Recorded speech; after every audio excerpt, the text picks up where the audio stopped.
आज शनिवार है। इसे बिहार का सियासी शनिवार कहे तो कोई अतिशयोक्ति नहीं होगी। आज बिहार के एक छोर पर बीजेपी के नेताओं ने हुंकार भरी तो दूसरे छोर पर महागठबंधन के नेताओं ने पूरे दमखम के साथ शंखनाद किया। बिहार के एक छोर यानी कि नेपाल की बॉर्डर पर अवस्थित पश्चिम चंपारण के लौरिया में केंद्रीय गृह मंत्री अमित शाह ने जंगल राज के खिलाफ जबरदस्त ढंग से बरसे। उन्होंने लौरिया की सभा में महज 20 मिनट के भाषण में 20 बार नीतीश कुमार का नाम लिया तो वो 12 बार जंगल राज शब्द बोले। इसके अलावा अमित शाह पटना के कार्यक्रम में भी शामिल हुए। वहीं दूसरी छोर यानी कि बांग्लादेश के बॉर्डर पर अवस्थित पूर्णिया में महागठबंधन की ओर से रंगभूमि के मैदान में महारैली का आयोजन किया गया। इसमें मुख्यमंत्री नीतीश कुमार और उप मुख्यमंत्री तेजस्वी यादव समेत आरजेडी सुप्रीमो लालू यादव ने भी बीजेपी को धो दिया।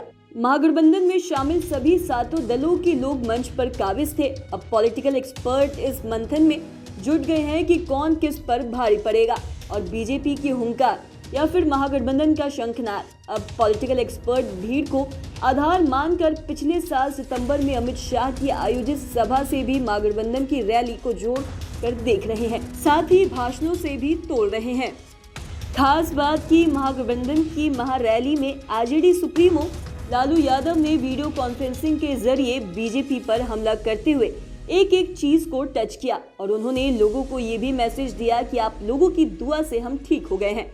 लेकिन भाषण के दौरान ये भी संकेत मिला कि अभी पूरी तरह से ठीक होने में वक्त लगेगा। वो कहीं कहीं लड़खड़ा भी रहे थे।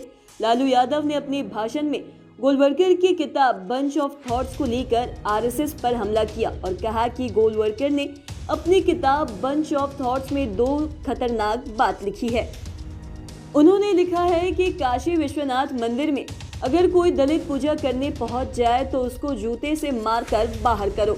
इसके अलावा लिखा है कि आरक्षण को समाप्त करना चाहिए, इसमें बदलाव करना चाहिए। आरक्षण की कोई जरूरत नहीं है। ये है आरएसएस और बीजेपी का असली चेहरा। बीजेपी कोई पार्टी नहीं बल्कि वह आरएसएस का मुखौटा है। लालू यादव ने ये भी याद दिलाया कि बिहार वालों के साथ मिलकर मैंने आरएसएस के रथ को रोका था और बिहार की करवट पर देश में हवा बदलती है। लोग उसे अनुसरण करते हैं और उन्होंने लोगों के कंफ्यूजन को भी दूर कर दिया। उन्होंने कहा कि हम और नीतीश एक हो गए हैं, कोई भी लोग भ्रम में नहीं रहे। हम लोगों का यह गठबंधन विचारधारा का है और लोकतंत्र बचेगा तभी हम लोग राजनीति करेंगे। उन्होंने लोगों से आह्वान किया कि 2015 का रिकॉर्ड 2024 और 2025 में तोड़ दीजिए। उन्होंने अपनी बेटी रोहिणी का भी प्रशंसा किया, साथ ही एकजुटता का संदेश दिया और उन्होंने बिहार को बढ़ाने की बात कही। यहाँ पर आप सुन सकते हैं कि आरजेडी सुप्रीमो लालू यादव क्या बोल रहे हैं। बिहार में ही आरएसएस के रथ को हमने रोका था बिहार वासियों के सहारे। बिहार जब जब करवट बदलता है तब तक देश के ऊपर इसका असर होता है। बिहार के करवट पर ही देश में हवा बदलता है, लोग अनुसरण करते हैं। इसमें भाजपा ये जो आरएसएस है गुरु गोलवलकर की पार्टी है। गुरु गोलवलकर ने बंच ऑफ थॉट उसमें लिखा है, 2 खतरनाक बात लिखा है जो इनके जहन में है और उनके खून में है।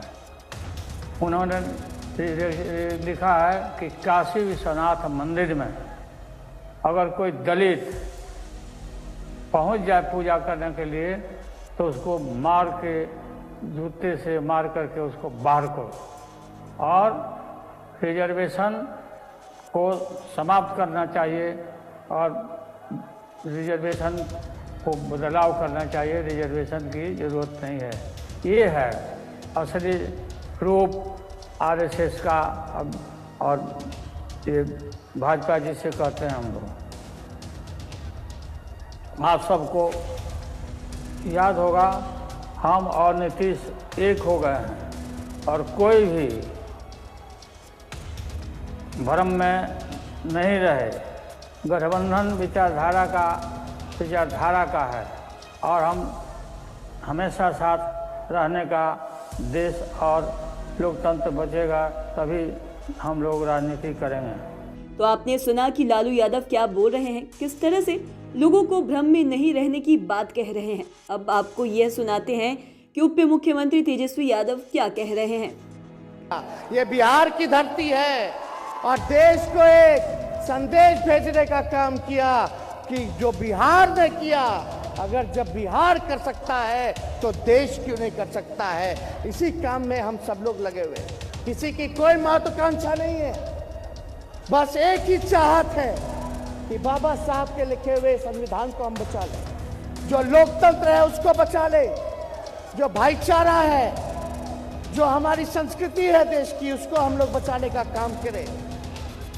कोई हर कि प्रधानमंत्री मुख्यमंत्री बनने की किसी की जिज्ञासा नहीं है, बस इतना ही हम लोग चाहते हैं कि 24 से उन लोगों को बेदखल करने का हम लोग काम करें। कुछ लोग कहता रहता है तरह तरह की बातें, हम कह देना चाहते हैं बिहार के मुख्यमंत्री नीतीश कुमार जी के साथ हम मजबूती के साथ खड़ा है।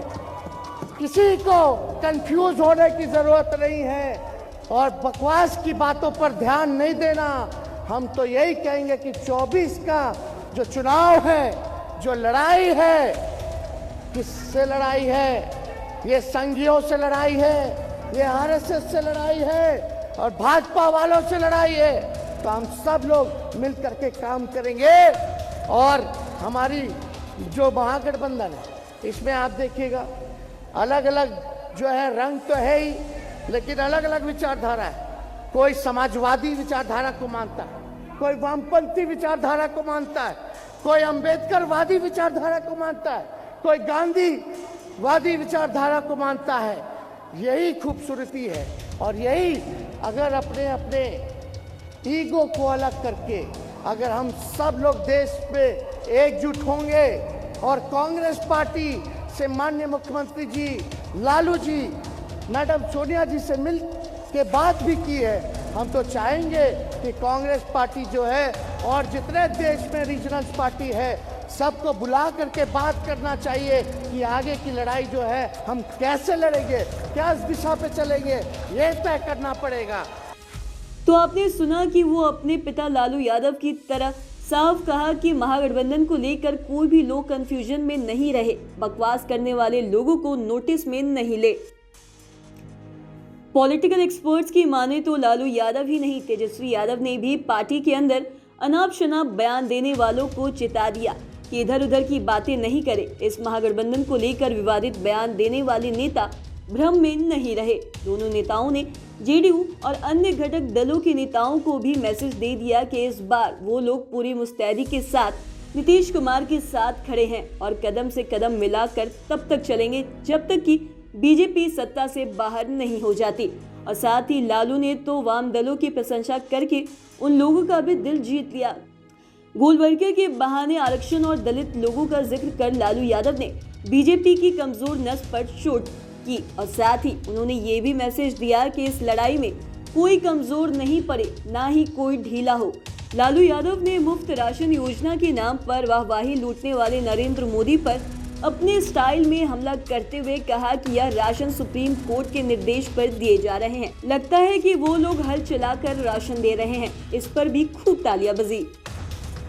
दूसरी ओर तेजस्वी यादव ने अपने स्टाइल में विशेष राज्य के दर्जा को लेकर पीएम नरेंद्र मोदी पर हमला किया और कहा कि 2015 में इसे पूर्णिया में मोदी जी ने विशेष राज्य का दर्जा देने की बात आप लोगों को हाथ उठाकर पूछा था और अब आप लोग हाथ उठाकर बोलिए कि मिला कि नहीं। उन्होंने सीमांचल के लोगों से ये भी अपील की कि शिकारी आएगा, दाना डालेगा, लेकिन जाल में फंसना नहीं है। बीजेपी के लोग लीडर नहीं बल्कि अब डीलर हो गए हैं। रेल बेचा, तेल बेचा, वेल बेचा, पोर्ट बेचा, एयरपोर्ट बेचा, क्या नहीं बेचा, लेकिन इन लोगों के लिए जांच एजेंसी नहीं है। बता दें कि सीमांचल मुस्लिम बाहुल्य इलाका है और वहां के खासकर मुस्लिम लोगों से तेजस्वी यादव के साथ ही नीतीश कुमार ने भी असरुद्दीन ओवैसी से सहेत रहने को कहा। ओवैसी की पार्टी को बीजेपी की बी टीम बताते हुए नीतीश कुमार और तेजस्वी यादव ने अल्पसंख्यक लोगों को मूल मंत्र दिया कि उनके जाल में अब नहीं फंसना है और पिछले चुनाव में उन्हें आप लोगों ने 5 सीटें दे दी थी। हालांकि इनमें 4 विधायक आरजेडी में शामिल हो गए थे। इस बार गलती नहीं करनी है। नीतीश कुमार भी नरेंद्र मोदी और अमित शाह पर तंज कसते हुए सियासी गलियारे में मैसेज दिया कि बीजेपी कहती कुछ और है और करती कुछ और। यह अपने लोगों को ही नहीं इज्जत करती तो हम लोगों की क्या करेंगे। इतना ही नहीं, उन्होंने इसके जरिए पलटवार भी किया और कहा कि ये लोग खुद ही अटल बिहारी वाजपेयी, लाल कृष्ण आडवाणी और मुरली मनोहर जोशी, अरुण जेटली तक का नाम नहीं लेते हैं। उल्टे मेरे बारे में कहते हैं कि हमने जॉर्ज फर्नांडिस, शरद यादव और जितन मांझी के साथ वादा खिलाफी किए हैं। साथ ही देखिए ना, शरद यादव के बेटे हम लोगों के साथ है। मांझी जी को हमने ही मुख्यमंत्री बनाया और आज भी वो हमारे साथ है। इन लोगों से ही पूछ लीजिए कौन वादा खिलाफी किया है। जॉर्ज साहब के साथ हम लोग लगातार रहे हैं। वो बीजेपी से अलग हुए थे तो हम ही उनके साथ थे। इसके अलावा रैली के माध्यम से नीतीश कुमार और तेजस्वी यादव ने युवाओं से भी कहा कि हम लोग नौकरी को लेकर संकल्पित है। 10 लाख नौकरी और 10 लाख रोजगार से ज्यादा देंगे। पॉलिटिकल एक्सपर्ट की माने तो नीतीश कुमार ने रैली में कॉन्फ्रेंस के साथ ही जितना मांझी को भी सचेत कर दिया। उन्होंने कहा कि बीजेपी वाले मांझी जी को इधर उधर करने में लगे हैं, लेकिन वो हम लोगों के साथ पूरी मुस्तैदी के साथ खड़े हैं। और साथ ही नीतीश कुमार ने कहा कि कांग्रेस के लोग जल्द से जल्द फैसला ले। तो यहाँ तो अब खाली वेट कर रहे हैं कांग्रेस पार्टी का। जितना जल्दी आप लोग तय कर लीजिएगा, आप जान लीजिए 2024 का जब चुनाव होगा, चाहे इतना घूमे, 100 सीट भी नहीं इनको देश में मिलेगा, ये जान लीजिए। तो जब एकजुट हो जाएंगे तो बहुत बड़ा चीज होगा। इसलिए सब लोग मिल करके जल्दी से जल्दी बुलंदी कीजिए। हम लोग तो उसी का इंतजार कर रहे हैं। अगर बुलंदी नहीं कीजिएगा, अगर नहीं बुलंदी करिएगा तब फायदा किसको होगा, सोच लीजिए। तो अगर चाहते हैं कि इससे मुक्ति मिले, आई देश को कितना बंटवाना चाहते हैं, हिंदू मुस्लिम में भी झंझट करना चाहते हैं, और हम लोग बिहार में इस तरह का किसी को करने नहीं देते हैं। हम तो कांग्रेस के फैसले का ही इंतजार कर रहे हैं। वो एकजुटता का फैसला लेते हैं तो मैं फिर कहता हूं कि बीजेपी देश में 100 सीटें से नीचे चली जाएगी। अब सोचना कांग्रेस को है कि बीजेपी से मुक्ति चाहते हैं या नहीं। दूसरी ओर पश्चिम चंपारण में बीजेपी की ओर से आयोजित रैली में अमित शाह ने बिहार के जंगल राज को लेकर नीतीश कुमार और साथ ही लालू यादव पे बरसे। अपराध बढ़ने से लेकर नीतीश कुमार की आरजेडी की शरण में जाने की बात कही। और पॉलिटिकल एक्सपर्ट्स की माने तो सितंबर में भी अमित शाह जंगल राज से आगे नहीं बढ़े थे। बहरहाल पॉलिटिकल एक्सपर्ट अब दोनों नेताओं की रैली को लेकर मंथन करने में जुट गए हैं और यह सियासी शनिवार पर बिहार से लेकर दिल्ली सियासत तक की नजर लगी रही। तो आज के इस वीडियो में इतना ही। अगर आपने अब तक हमारे चैनल को सब्सक्राइब नहीं किया तो तुरंत कर ले। साथ ही हमारे फेसबुक पेज को लाइक करें। वीडियो देखने के लिए आपका धन्यवाद।